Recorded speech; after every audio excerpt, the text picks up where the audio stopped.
Hello, everyone. Welcome to the Shaman's Cave. I'm Renee Baribeau. Hi, everyone. I'm Sandra Ingerman, and welcome to the Shaman's Cave. The topic that we want to talk about in our show today, we're actually calling Where Are Your Spiritual Tools?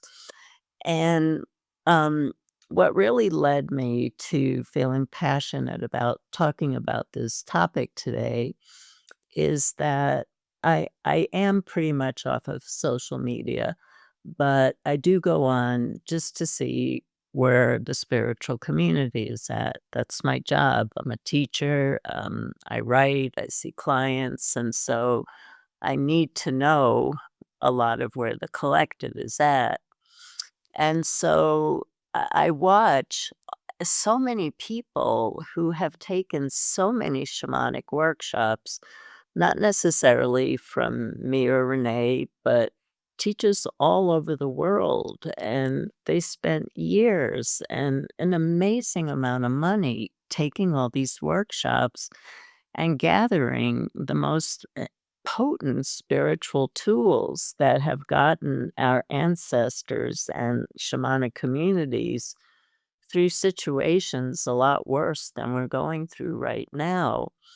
But what I notice is that when I read these posts, I'm just seeing people melting down, the same people who have an amazing tool bag, but are choosing not to use them at this particular time. And that's just real interesting to me because, as people might know, I keep writing about that we're on a sinking ship. And so we have spiritual tools so that we can keep moving forward in life and create a different dimension of life. But I'm finding that a lot of people are choosing not to use the tools that they have. Mm, that's an interesting word, choosing not to use the tools that they have. I think one thing I think that we're lucky is that we do teach. And a few weeks ago, when I was teaching the dynamics of creativity class, one of the students talked about how she gets out her wind whistle every single morning and starts her day that way. And like, I'm thinking to myself, like, wow, that's a great idea. Yeah. And really, the tools that I've laid out, she's applying them and gone deeper in her life. And I've always said that there's, a lot of my wind believers have gone deeper with the wind than even I did or do. And so I think that sometimes I don't know for me if it's a choice or if I prioritize the day differently. And as much as I prioritize the mornings are for my writing, I don't put in there, and before I write, I'm gonna do this ritual every single day. And, I think that that's the important part is, like, to add that ritual piece into my life every day to remember that that's what got me here, that's what got me sane, that's what got me it's not cover my ass when I'm drowning, but it's like, let me stay the course when I'm doing okay too. Right, which is a really important point. Yeah, I have students who, tell me that they start their day. I teach a song about, greeting the sun in the morning and asking the sun to take your pain.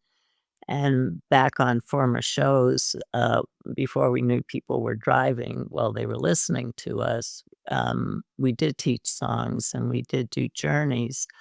And some of my students do go out and start their day doing that. And even the ones who can't go out, for whatever reason to greet the sun, are doing it in bed with their eyes closed, and which has the same effect on, from a brain standpoint. Your brain doesn't know the difference of an imagined image and actually being outside, so your brain will take that healing. And so, um, it's really powerful, and, on my author's page, What all I post on my author's page is things to keep people inspired, because what starts to happen is when we get flooded by so much bad news or things that are so challenging us in our own lives, we just forget. We forget that we can just go out and say, "Thank you for my life." Mhm. And that actually will turn the energy. Just those words will turn the energy. But what I'm finding is a lot of people in the spiritual community went down. I mean, really went down. So the thought of going out and blowing a wind whistle for a minute or singing this to the sun for a minute is way too overwhelming for them. But the way to get out of overwhelm is to do this work. Um, I actually, Woods and I went to a blues concert the other night, and he's we saw this guy, he's won a million Grammys, and I know he was not having a panic attack. I know that. But he said at one point, he said, "Oh, I'm starting to have a panic attack. I better start singing another song." Hmm. And, how perfect. I put it in my next Transmutation News, actually. I ended it with, "If you're in the middle of having a panic attack, sing a song." We have these really simple. I think people think we have to, in this time of challenging times, we have to go out and do these really big ceremonies. And from an indigenous shamanic point of view, they're saying Westerners are not doing the ceremonies that they need to be doing right now.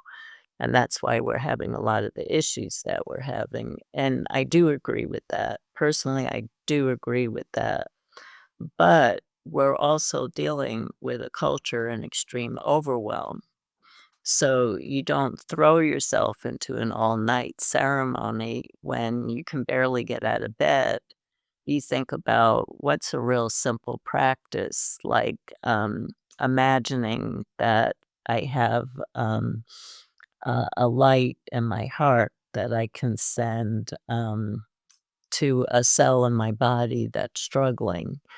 That's a spiritual tool that we can use. Closing our eyes and imagining the sun shining its light on us, or imagining a certain color, healing a particular part of our body or our mind.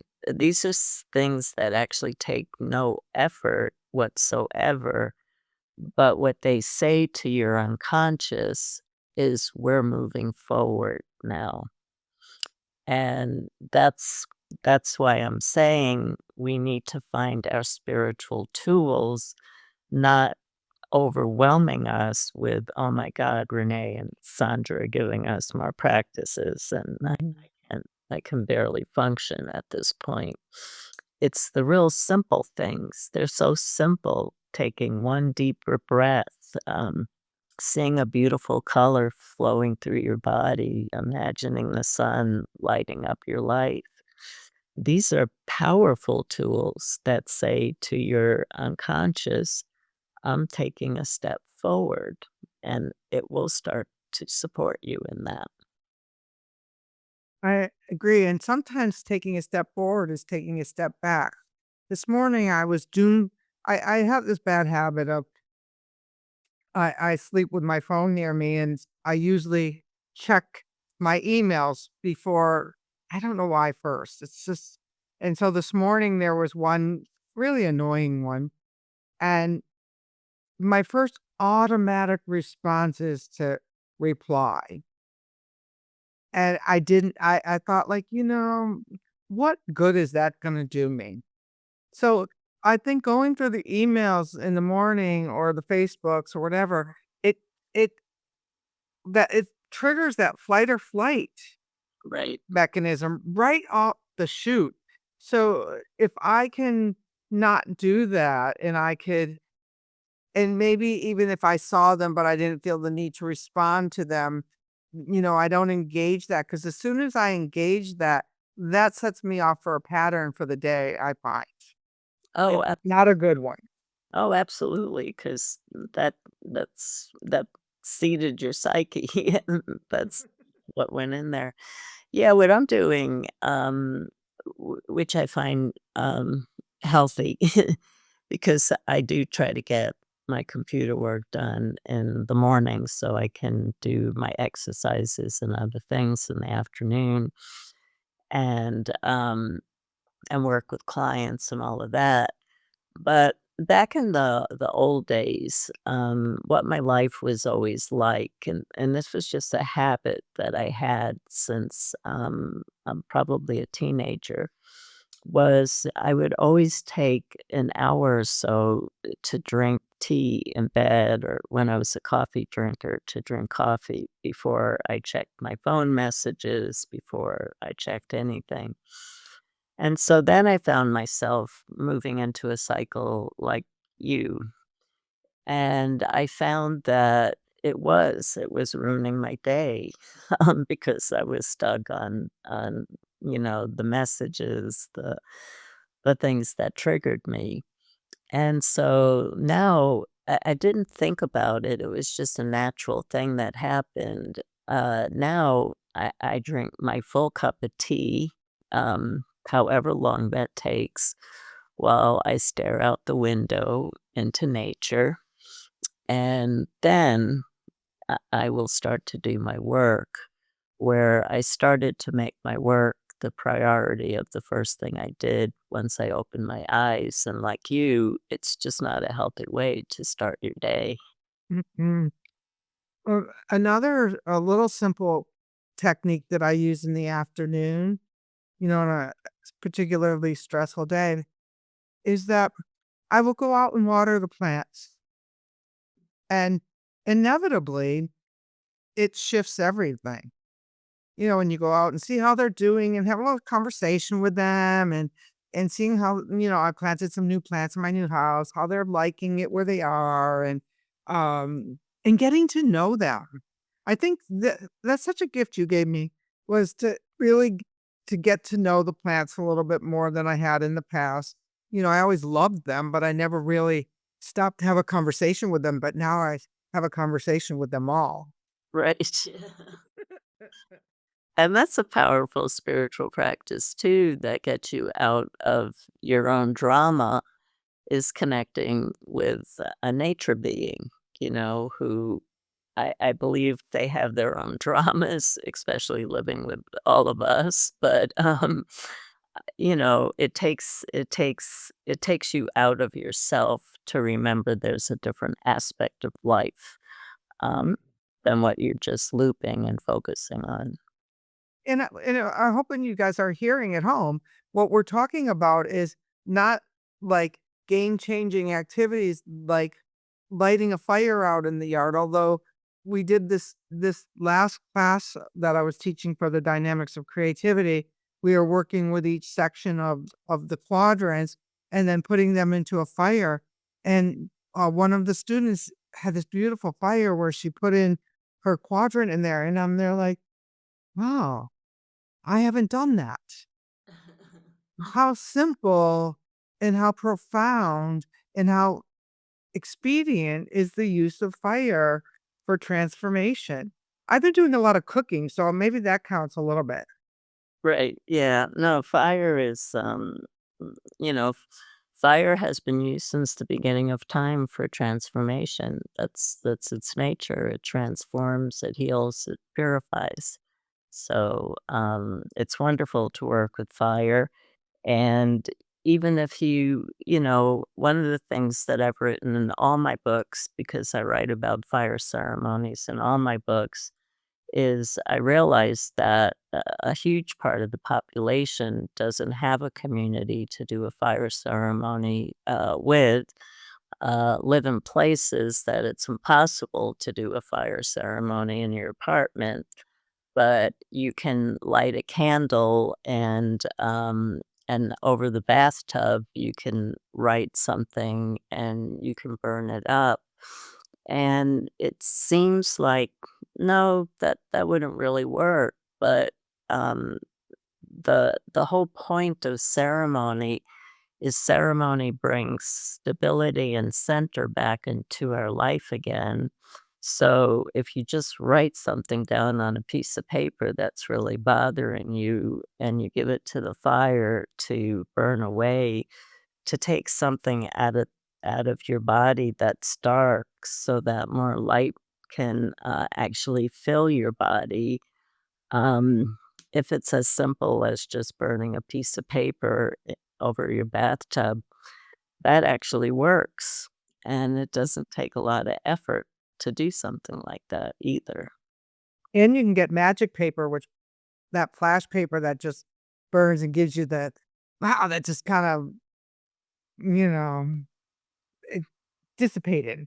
Yeah, a lot of my teachers actually use it who, teach in their apartments, for fire ceremonies with their groups, but I've actually never been able to get one of those papers to ignite, so Well, they have to stay moist. If they dry out, they won't ignite. It's kind of a tricky wicket. The, you said something though that even you're igniting the paper, but even taking the time to write something down onto the paper is really, really important because, I know and I have a really great spiritual tool where I write it into the air.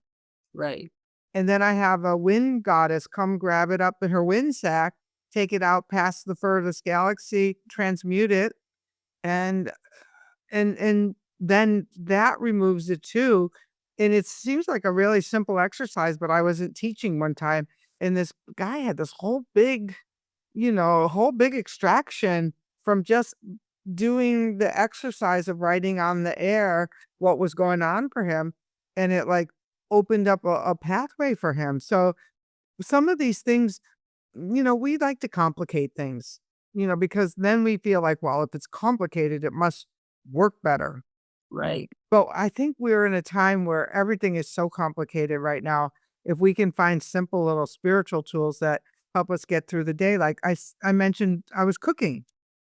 For some reason, my new kitchen's inspiring me to cook, and I had forgotten the joy of, getting really fresh garden vegetables and chopping them and making them into different configurations, um, taking that energy and turning it into form, and it's shifting how I eat, how I live, how I have a relationship with the food on the island, so that's a good one too. absolutely. Yeah, every little thing that we can do. One of the methods that I teach, and my own helping spirit showed it to me, God, so many years ago now. Whenever I have a looping thought, and it's looping, looping, looping, days are going by and it's still looping and I can't get rid of it. He stands with a board and I use whiteout and I write down what I'm upset about and I use whiteout. And if I'm really upset about something, one whiteout session is not going to work. So I do the whiteout over it every day. And if I just have patience with it, and again, it takes no effort. In my mind, I'm seeing a negative looping thought, and I'm just seeing myself using whiteout over it. And I find if it's a really big looping thought, it could take a week, but after about a week, I go, "What was that thought? I can't remember what it was anymore." And it's so easy, it's just he showed me, he said, "Just take white out or think about." I know my European students say, "What is white out?" So just think about painting white Yeah. o a looping thought. Also, there's no whiteout in Europe. And the operative word was that, again, that a bigger resentment or bigger refill takes a week. One time I brought in this energy, and I have to say that I brought it in. I wanted something. All of a sudden, the sorcerer showed up who said that they could get it for me, which was one of my harder learning moments. And then I had this energy in my home, and it took me weeks and weeks and weeks to to transmute that energy back to, into a stasis that could be manageable. So not everything is like a one and done, like you just said, Sandra. It could take more, especially for those ingrown traumas. Yeah, since I deal with traumas every single day, I have to find tools that can speed things up a little bit. When you work with the public, it's every day you're helping people through really big things that bring up a lot of issues in you. So sometimes you got to stay with it for months and years, and sometimes you got to move on because something else is coming really fast. I think that that's true. And one thing that I used to love, that what Hank Wesselman taught me once, was about that you have to do it with love too. That aloha. If you're sending back energy that's not yours, to do with as much light and as much love as you can, because whenever we have that other thought that they did it it tacks on there like Velcro. And so the cleaner our thoughts back to whatever we're giving back to the universe is really important. And that's what sometimes takes me a while to get there. The other day, the carpenter was here and he was like going on and on about his stepmother. So I wrote him out the script. But in the script, there was a part where he had to take responsibility. Like, you're living there. She expects, this is your rent, to do the work for her. And, like, to re-script it in a way that maybe you start out with, "Thank you for letting me live here for a year. And I understand this is important to you. Now let's make it fair for everyone." And Right. and so scripts for me work really well too. Yeah, that's neat. And yeah, what Hank was just referring to the oldest shamanic teaching on the planet, which is if you're sent something negative and you send that same thing back to that person, it returns to you 3 times Ah. exponentially. So it's the oldest shamanic teaching on the planet. Um, and so what I do is I imagine that somebody sent me a gift in the mail and I didn't want it. And so I write on the package, return to sender with love. Mm. Like, just like you're sending your Amazon package back. Right. But with love on. Because, you don't like, if you don't want the ballpoint pens that just came in the mail, you don't have a big reaction about it. You just say, "Oh, this wasn't what I ordered." And I love that. Next time, when I send things back, I'll just put a heart on them. Right. Yeah. That's great. Yeah. I love it. I love this talk about just little simple tools that we use to get through the day. Yeah. It's kind of a fun little one. Yeah, because 'cause we're all looking at, how could you unless I have a lot of students who I really bow down to them, I really do. They've disconnected completely, they have no idea what's going on in the world, and they're living a really good life, and that's where I hope we all get to, is we disconnect from the illusion, because it's just an illusion what we're living out right now.